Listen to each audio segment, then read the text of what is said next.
Handuri menjadi khas masyarakat Aceh.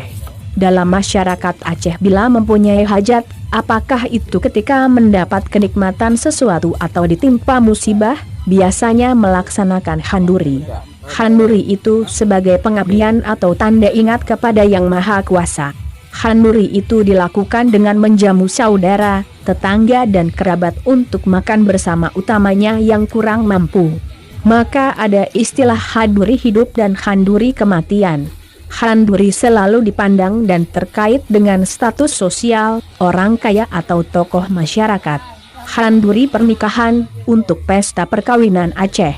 Dulu ada ungkapan bahwa orang Aceh pergi berperang seumpama pergi ke tempat resepsi pernikahan. Itu bermakna orang Aceh tak takut berperang, dan gembiranya menuju medan perang seumpama senangnya orang pergi ke pesta perkawinan. Itu terkait bahwa bila mati dalam perang suci, maka dia akan mendapat pahala syahid, di mana tanpa hisab, langsung menuju surga Allah SWT. Tamu umum yakni kerabat, tetangga, handai taulan, dan tokoh masyarakat yang dikenal. Ada pula rombongan pengantar lonto baro, pengantar pengantin baru laki-laki, yang datang khusus bersama pengantin.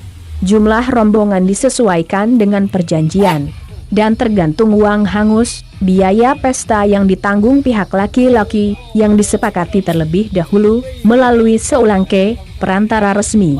Peristiwa antar pengantin ini biasanya menjadi ajang saling lirik antara peserta. Rombongan pengantin laki-laki, terdiri dari kerabat dan kawan dekat yang masih lajang. Beberapa tokoh dan orang patut-patut hadir sebagai pengetua dan pembuka jalan. Di pelaminan, anak-anak muda lah mendominasi, sehingga para gadis di samping mempelai.